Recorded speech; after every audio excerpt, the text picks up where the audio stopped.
All right, well, let's just dive right in. My name is Terry Sikora. I'm with Optiv. I'm a client solution advisor, and I've been in the business, the cybersecurity business, for about 20 years. And I've always been on the sell side of cybersecurity. And today I'm going to talk to you a little bit about Optiv and what we offer, the services we offer, and then we'll turn it over to our partner, ProofPoint. So without further ado, just by way of introduction, so Optiv is, according to CRN's ranking, in 2021, actually, this slide is a little outdated, but just recently, this past quarter, Optiv was ranked the #1 pure play security services integrator in their ranking that they've been doing for a number of years. That makes us our 6th straight year as #1 there. We are also recognized by other industry analysts, Gartner, and as well as ranked as a strong performer in the Forrester Wave.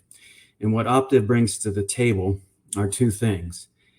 First is our vast partnerships that we have with technology providers, cybersecurity technology providers, from hardware and software. And then on the other side of that, we offer consulting services to deploy and configure, implement, as well as operate. So we also fill the space of managed services provider as well, managed security services provider. The problem in the market that we address, like many other companies out here in the cybersecurity space, are the challenges that we're currently facing now. You know, with the COVID last year and still running on now, the normalization of work from home. Many companies caught flat-footed in being able to allow their talent, which is their #1 asset, you know, for many companies is their talent, getting them connected to the tools to do their job when they have to be remote, and doing it in a secure fashion. It was a huge shift in cybersecurity that a lot of companies weren't prepared for. Resource shortages are another common constraint we see in the market. The competition for cybersecurity talent is very fierce. And part of my history and a role I worked in, I did a lot of consulting for placing residents and otherwise known as staff augmentation, but cybersecurity talent that is embedded within an organization. They learn the culture, they learn how that company operates, they know their systems. And one thing that a sell-side provider is able to provide is the ability to attract that talent. In a number of companies, you know, career paths can be limited. So if you consider the position of a SOC analyst, maybe a level 1, level 2 SOC analyst, that's a job that needs progression, or serious mental fatigue will onset. And if there's not a career path and career progression, that person's going to look for other opportunities and possibly outside the company. So when coming to work for a sell-side provider of that talent, such as Optiv, we're able to attract that talent because we can offer those career paths for those individuals to move them on and progress them through their career. So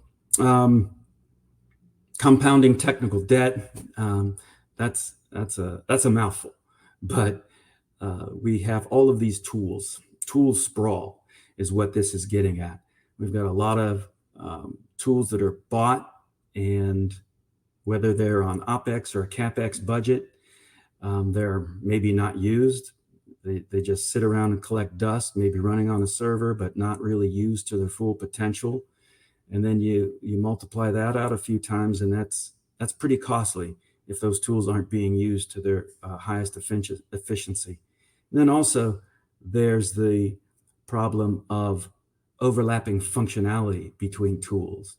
maybe, for example, remote browser isolation, right? There's several tools that offer that. And deciding on, okay, I own 3 tools that can do remote browser installation. Which one is the best one? Where should I implement that functionality within my organization based on my business and technical and functional requirements? So that's something that Optiv can help companies navigate those decisions on what is the best tool to use for those things. Integration complexity, whether it's identity access management, solution that needs to be integrated with Workday or email security, such as we're going to talk about with our friends at ProofPoint. Integrating the tools as well as the contexts that they exist in, whether that be in the cloud or on-prem, it quickly becomes an integration nightmare. And for an enterprise company that has a good, sizable cybersecurity budget, cybersecurity is important, risk reduction, risk mitigation is important. You get all these tools in the environment, and getting them to integrate with each other is difficult. And that's another area that Optiv can provide services in to help smooth that. Sure. I'm sure you saw Mike is now in the session. Oh, I'm sorry. You're breaking up there. Is that Rich speaking? Yeah, this is Rich. Mike is now in the session. Okay. All right. Hey, Terry, you guys hear me okay? Yeah, we sure can. Excellent. All right. So I'll I get a little bit of an echo, but I'll just continue on and wrap it up and hand it over to you, Mike, then. Is my audio coming through okay? Because I do have a bit of an echo on my side. Sounds good to me, Terry. Okay, great. So the last one there, business and board communications, that's kind of a good segue to the next slide. And, this is, okay, issues on the forefront of the board's mind. So cybersecurity was long viewed as a technology problem, right? We got budget for cybersecurity. It's kind of lumped in there with IT, but it's not that. Companies have turned the corner, and a lot of organizations are realizing that cybersecurity is not just another IT expenditure. It's all about risk reduction. And that's what the board does. They decide on taking a left turn or a right turn, and which one of those turns is going to make them the more money when they invest in a business decision or a business venture. And one of the things that helps them make that decision is what's the risk in turning left or turning right. And cybersecurity is all about risk reduction. There's no risk elimination with it. It's all about reducing risk, mitigating it. So this is what Optiv provides at its core. We operate in 3 different areas. One is advise on strategy, design, programs. Let's say, for example, a vulnerability management program. A lot of companies don't have a good, solid program for prosecuting vulnerabilities in their environment. They might have a tool that runs scans, but then the next question is, okay, what do you do with the output? What are you doing with the results of those scans? Who's following up with the business owners and technical owners of the assets to remediate those vulnerabilities? Who's reporting on the progress of that? How does that feed in to the overall GRC program, reporting on overall risk to the organization? So these programs then they could become like a 3-layer cake or 4 or 5-layer cake in how they integrate within the organization. And Optiv can come in and advise and help companies navigate that and first start from a business standpoint. What is it that you're trying to achieve? You're not trying to implement a tool. That's just a means to an end.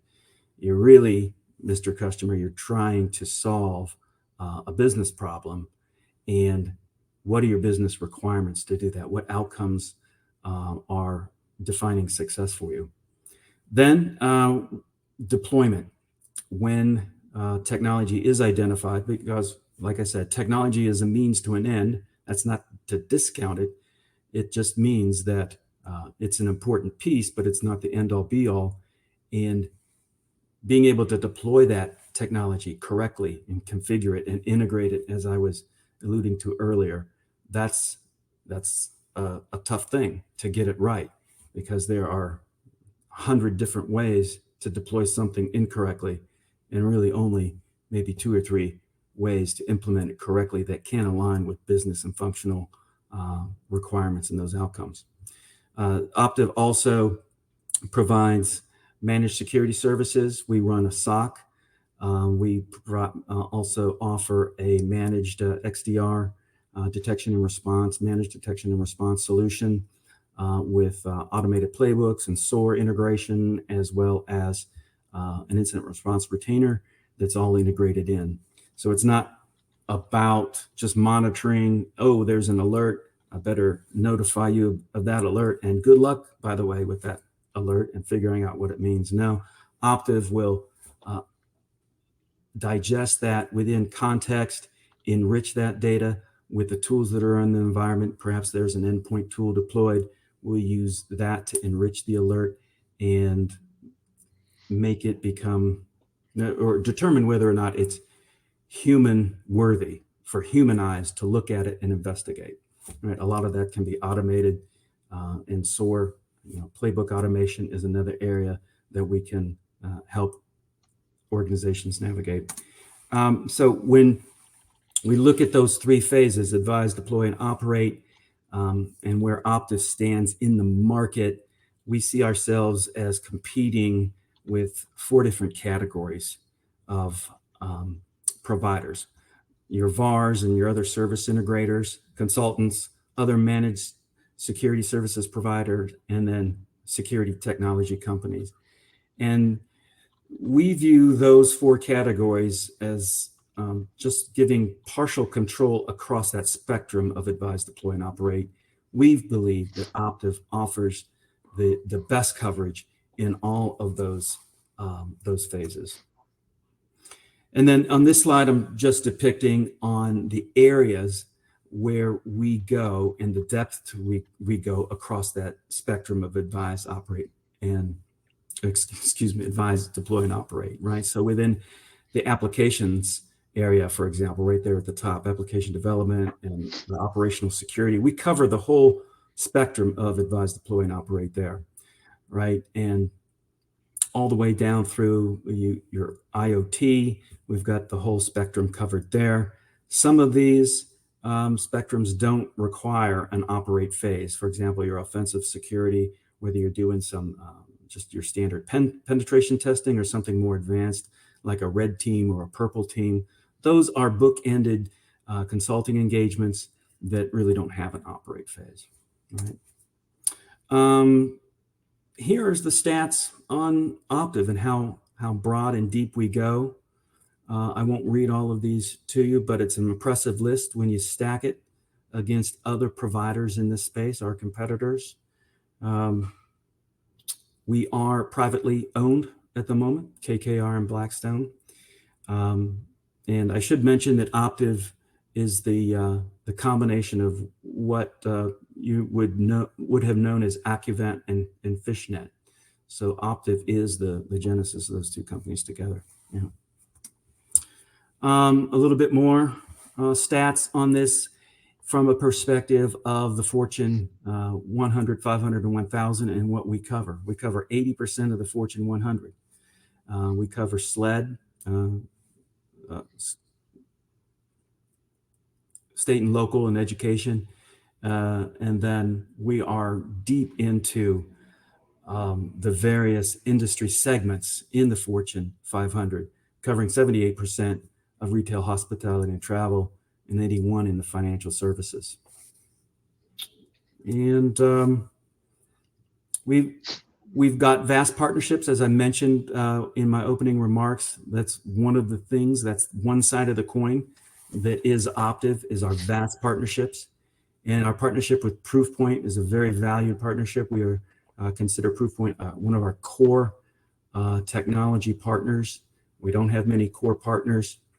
And as Mike's going to get into detail today about what ProofPoint brings to the table, what I want you to take away here is that Optiv can bring the service component and implement, help you design and implement and deploy ProofPoint technology solutions correctly within your environment that meet your business and functional requirements. What might be right for one organization, one deployment may be good for one organization, doesn't mean that same manner of deployment would be good for another organization. And Optiv can help you navigate that. So now I'll turn it over to Mike, and he can go a little deeper into what ProofPoint brings. All right, sounds good. Sorry for all the confusion getting started, but we're here now. Everyone hear me okay? Terry? Yes. Cool. Excellent. Let me just go ahead and share my screen then.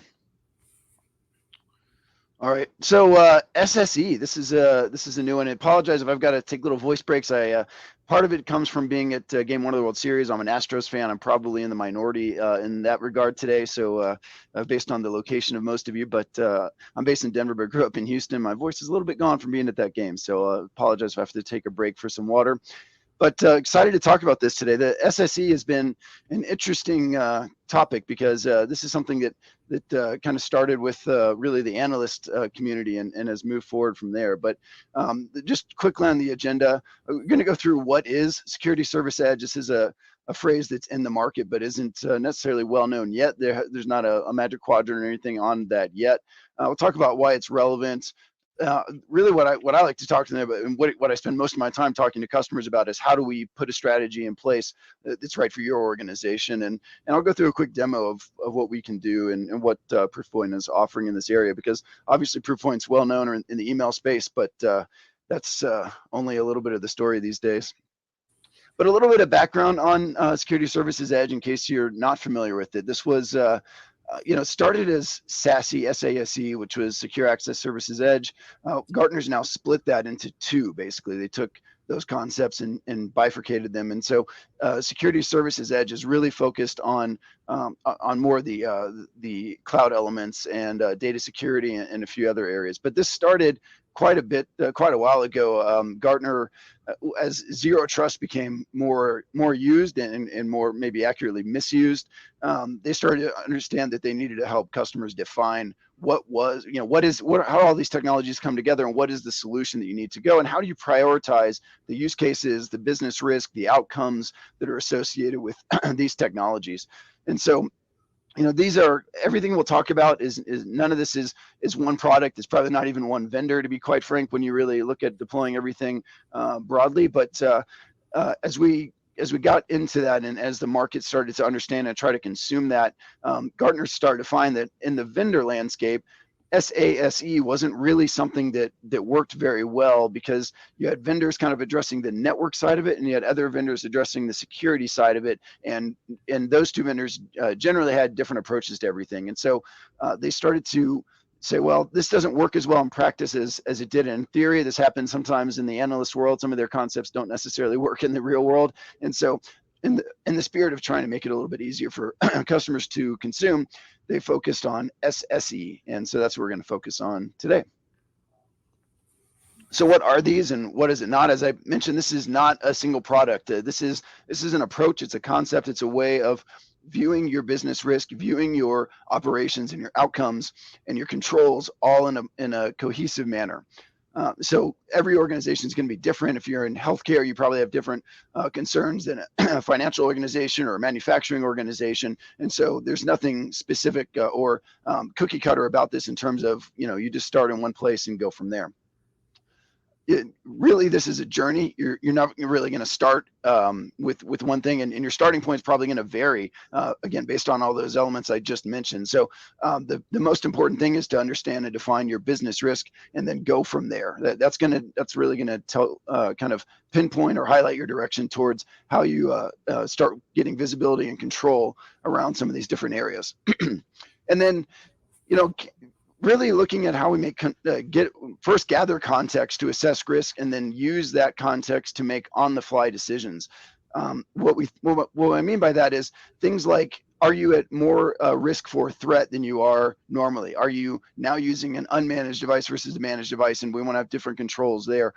Are you someone that, based on your role or your access to data, should have differentiated controls, right? So those are the types of things that we want to constantly understand the context of all of the user risk as they're navigating through all of these different elements. So, what is this? So SASE was really two main things. It was the WAN edge services and the security service edge. As I mentioned, that's now being kind of split into two. And SSE is essentially it's the CASB for cloud security, leveraging controls like remote browser isolation, which was in the SASE model as well. Web security, which is broadly speaking about your user access to the web, both to sanctioned cloud services and just general web browsing and unsanctioned cloud services, or shadow IT. That falls into that web security element. And then ZTNA, so zero trust network access. There's a lot behind that, and every organization is a bit different, and so that in itself is a bit of a hairy beast, but those are the kind of the main elements that are envisioned in SSE. And so you can see that the magic quadrants here, a little bit of history on those. These are going to be completely rewritten as we go into SSE, and we expect early in Q1 to see the new one. And of course, ProofPoint will be present in that. So really what this is driving is convergence. So we think about users being everywhere, all over the place, and COVID certainly accelerated that. But they have resources that they need to access on the right side of this all over the place as well. And it's that gap, especially when the users leave the organization and become remote users and are not using your VPN. That's when you really start to lose a lot of visibility and control. And so you've got to have the right cloud services in place to understand identity, to understand the context of the user behavior and user risk, but also continue to have threat awareness and data controls, data loss prevention controls around all of those elements. And you want to do that in a way where the user experience is very consistent, so they can access this information, but you have the controls in place that it's seamless for when they need to encounter different controls and respond to those. And so that's really this is really driving convergence around a lot of these technologies, especially combining network and cloud access against your security and risk policies. So why are we seeing this buzz around SSE all of a sudden? Well, everything's kind of changed, right? We went from work from office to work from anywhere. That's the biggest reason. We saw that during that time, organizations faced a lot of challenges. If you're thinking about remote access, you had users that were now coming in from all over the place. We had a lot of organizations where their VPN concentrators got overloaded. So there were some reactive elements in terms of hey, we need to scale this out, and also we need to make sure we're continuing to have the right layers of security while we extend our mobile workforce.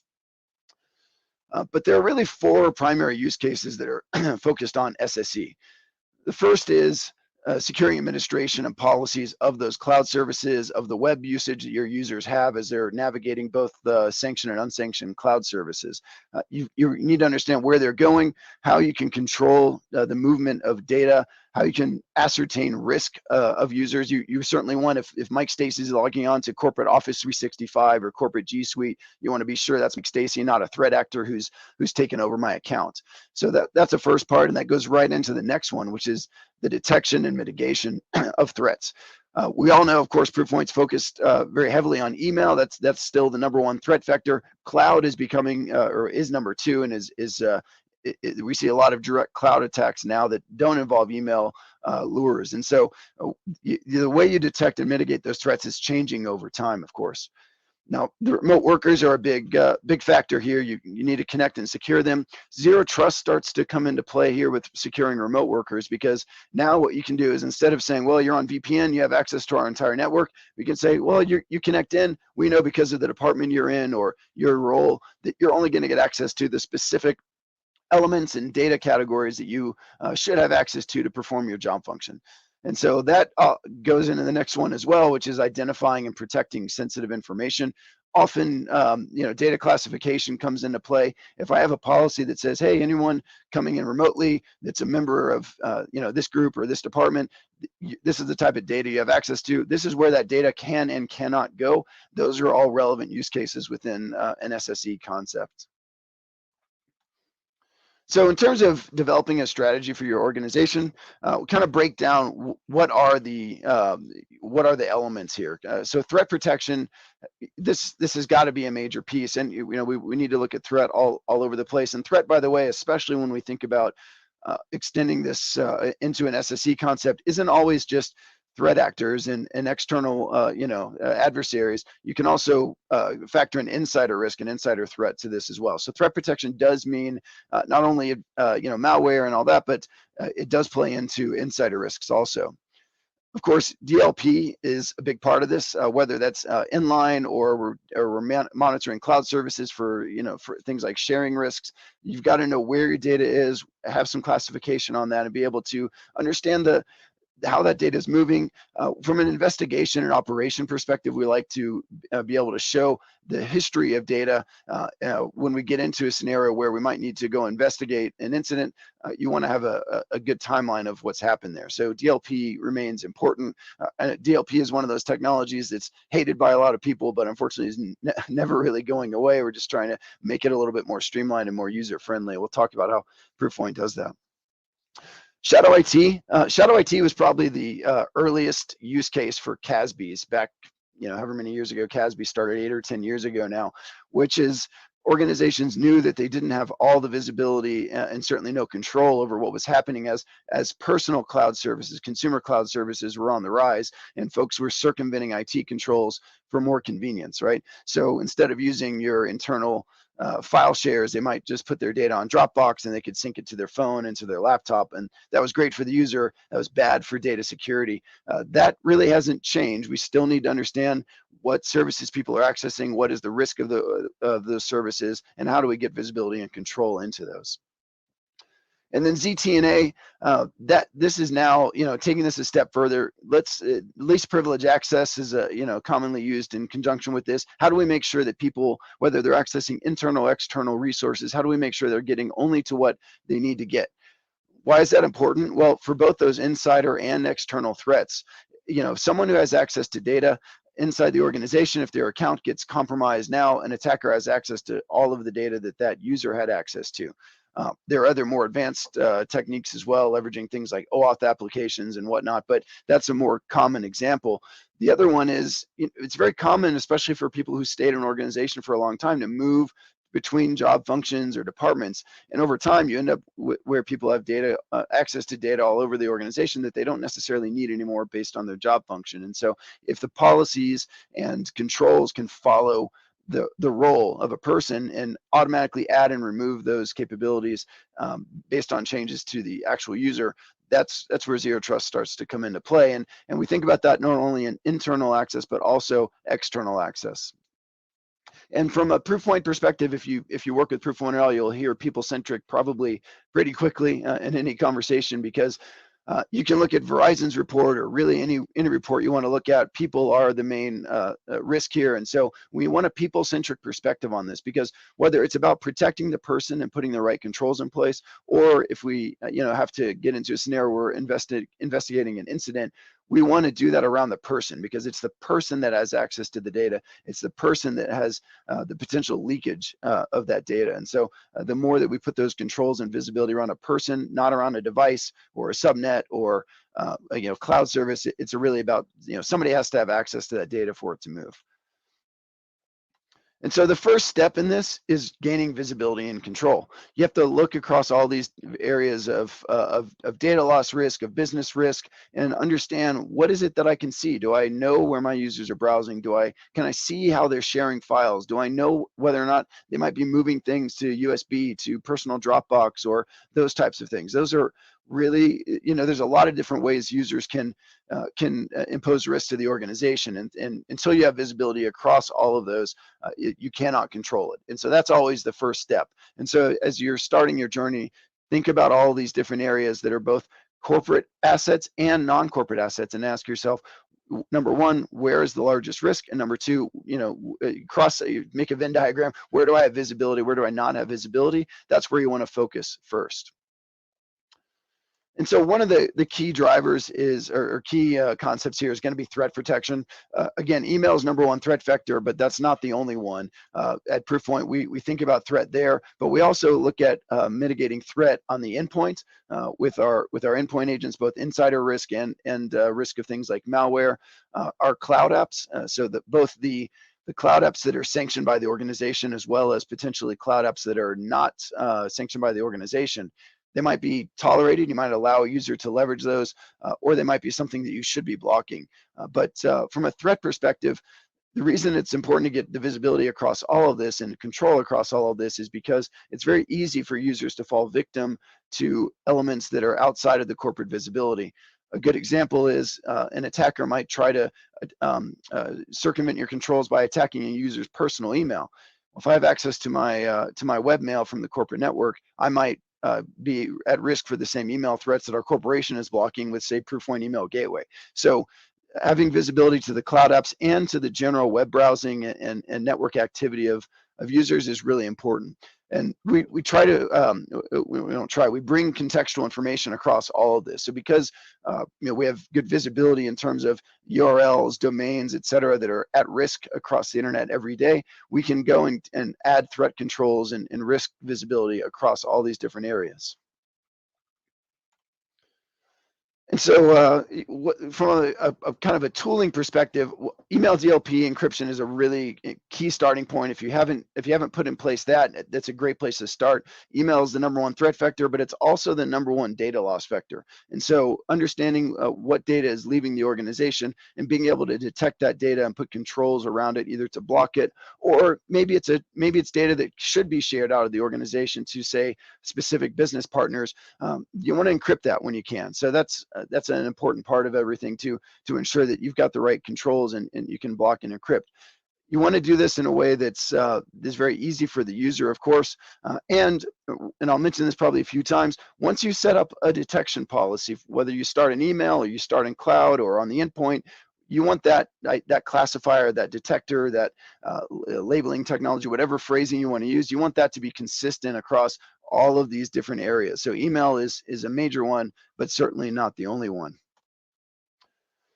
Endpoint, of course, is really important. And one of the things we've done at ProofPoint is we've combined the endpoint DLP capabilities with our insider threat management. So organizations can take advantage of all of that within one agent, that you can decide to deploy the DLP elements and the insider threat elements to say, example, users that are high risk. Maybe they have access to intellectual property, maybe they have access to accounting or HR information. That's really important. So you can mix and match the policies around the endpoint side from DLP and insider threat. That's a pretty unique capability because you're looking at different types of data. With insider threat management, we're thinking about all of the user activity and identifying what's risky. Are they encrypting files that they shouldn't? Are they leveraging cloud services that are outside of the corporate realm? And which of those data actions is related or against our corporate policy? So again, having that core classifier or detector that you can apply around these different channels is really important. CASB can't be understated. We've seen huge growth in adoption of CASB solutions in the market for a number of reasons. The first is data security. I think nowadays shadow IT is not the primary use case for CASB, although organizations that are starting with the CASB for the first time are probably going to leverage shadow IT, which falls on the right side of this, which is under app governance. More often than not, though, data security or data protection is a key use case for a CASB because you need to know where that data sits, what sensitive data exists in all the files that are in your cloud services, and then where are those moving? How are people sharing those files? How are they creating new content, and both internally and externally? Sometimes we see broadly shared sensitive data inside the organization, which is another risk. And so you want to understand how that data is being shared and then put in the right controls around that. So if we want to put in real-time blocking to ensure that somebody cannot upload something to their personal Dropbox as an example. That's a good place to do it. We can also ensure that data that's shared, we can differentiate. We might allow for certain classified data to be shared with a particular business partner, but not to anybody else. That may even meet a people-centric policy, something where finance or a particular business unit can share, but no one else can. So the data security elements and having people-centric policies around them is really important. And I'm kind of going backwards from right to left here, but threat protection, I would argue, is something that's largely been missed by the CASB vendors that are in market today. And what I mean is advanced threat protection. I'm not talking about things like too fast to travel or excessive logons. Those are very basic and unfortunately not very accurate threat detection models. Within ProofPoint's CASB, we've extended our concept around really advanced threat protection. We've built kind of a parallel engineering environment into our CASB to do really advanced threat detection. And the results are a little bit staggering, to be honest with you. I didn't include it in the presentation today, but we show that about 97%, just as one example, about 97% of Office 365 tenants are attacked in any given quarter. That's pretty massive, right? And about 60% of those are actually successful. So keeping a really tight eye on and controls around threat protection in the cloud environment cannot be understated. You really have to focus on that because it's hard to talk to an organization these days who hasn't had some kind of cloud risk emerge. And really what's typically missing is, number one, the visibility into it, and number two, an advanced threat detection capability with the right remediation and controls to actually protect those cloud services.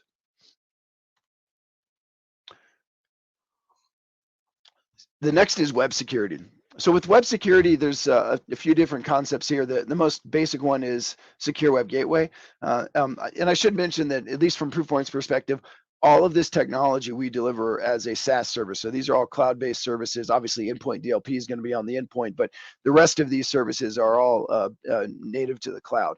And so within web security, we want to make sure that we have the policy compliance. So those same DLP detectors that we have in place, we want to apply those to the web browsing experience and ensure that folks can, or that the right data controls are in place. If you want to allow for folks to upload sensitive data to certain places, you're probably going to want to have some granular controls around where they're allowed to put that data. So you can differentiate between the sites that are approved by the organization, which ones are not. And then also you need visibility into which ones are malicious, what kind of threats are out there. We think about things like uncategorized URLs as a pretty large threat. Of course, threat actors will register new domains all the time and use that to launch attacks. We also see about 50% of the malware that we detect comes directly from an Office 365 tenant that's controlled by a threat actor. So you can't do blanket trust of even services that you might have traditionally thought were safe, because the threat actors can really be hiding anywhere. So threat protection continues to be important. Malware, ransomware, these are all hot topics for us right now.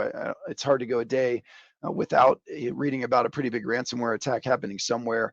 At ProofPoint, we're integrating everything with our targeted attack protection dashboard. So all of the intelligence that we get across threats that are happening on the internet, not only from our targeted attack protection, but also many of our other threat detection services is built into our web security platform. So we can do things like put a user into browser isolation, as an example, to ensure that they're protected against those threats. And then, of course, applying DLP and leveraging those classifiers is going to be important. And browser isolation is it's not a new technology, but it's not. It is a little bit newer to some folks. And just briefly, it's worth mentioning that inside of isolation is where we do a lot of real-time control. So we have leveraged isolation as an additional control for our email security, but we also took that in and put isolation in for things like SaaS security. So if somebody is coming into a corporate SaaS service like an Office 365 or a G Suite from, for example, an unmanaged device, first of all, you could just block that from happening. We're still going to do threat protection against that. So if a threat actor is taking over someone's account, we're gonna correlate that information and block them from getting there. But if a user is accessing a malicious site through a URL that they got maybe through email or something like that, we're going to scan the content in real time. We're going to sanitize any data that they might download. So that's kind of what's going on in isolation. All happening in the cloud. We're not doing virtualization or anything like that on the user workstation to slow down the experience. It's something that we now leverage in a lot of different areas. And then lastly is zero trust network access. And this is probably the longest pole in the tent, if you will.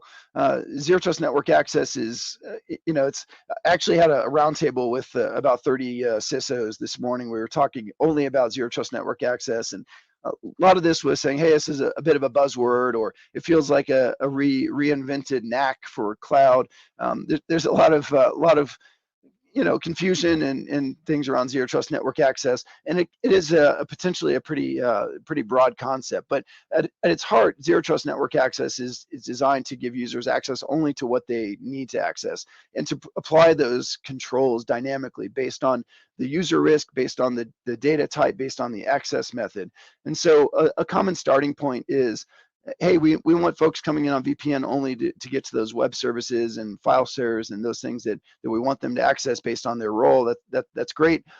Another example is privileged users. You probably want to have pretty tight controls around how people are accessing, say, heavy resources in Amazon Web Services. If you're an AWS or Azure or GCP customer, that you've got a lot of infrastructure up there, and you want to have you want to make sure that people that are coming in there have all of the right controls in place, because one of those accounts gets popped and you are definitely going to be hurting. So zero trust network access can be applied in a lot of different ways. Again, going back to how I started, you want to look at this in terms of your business risk and prioritize those use cases based on what you need to protect against. And so we've been building this for a while. In the interest of time, I'm not gonna spend time on this, but what I will say is we've brought this together in a very cohesive platform that, number one, integrates all of those different capabilities. So starting with email DLP, getting all the way through, endpoint, insider threat management, cloud security. Really, this is one set of tooling for us that we brought into a common dashboard for both visibility and control. And so I know we're at end of time here, so what I'm going to do is just very quickly end this here, and I'm going to jump into a very brief demo. Rich, your audio is not coming through. I'm sorry. It's very choppy, I should say. Yeah, it is very choppy. I can hear Mike very clear. So just to finish this off, what we've done, and I'm going to be in here about 30 seconds and we'll finish. ProofPoint has brought all of this into one console where we can get visibility across all those areas I talked about. We've also brought it all into one administrative console. So we have the analytics information that brings all that data together. Our CASB web security, zero trust network access, and common DLP policies are all in here in one place. What that actually provides you from an operational perspective is you're going to get alerts and information across all of those different channels or vectors. So I can come in here and look at both cloud events, endpoint events, email events, all in one place. I can get all the information about those and actually get a timeline of user activity across all these events as well. So when we talk about being people-centric, we talk about being contextual in terms of being able to respond to various risks. If I were investigating why Carol had a number of incidents here, I'm going to see right off the bat all of the file movement, exactly what she did, and then end that in the alert that culminated there. So that brings me to end of time. I will stop there, and Rich, I'll let you try again. I don't know if your audio is better now.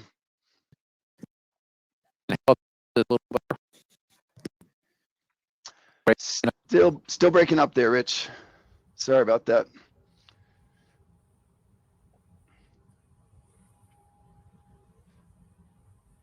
All right, well, I guess in the absence of anything else, Rich, I don't know what's going on with your audio. I just want to say thank you to everyone for attending today, and appreciate your time.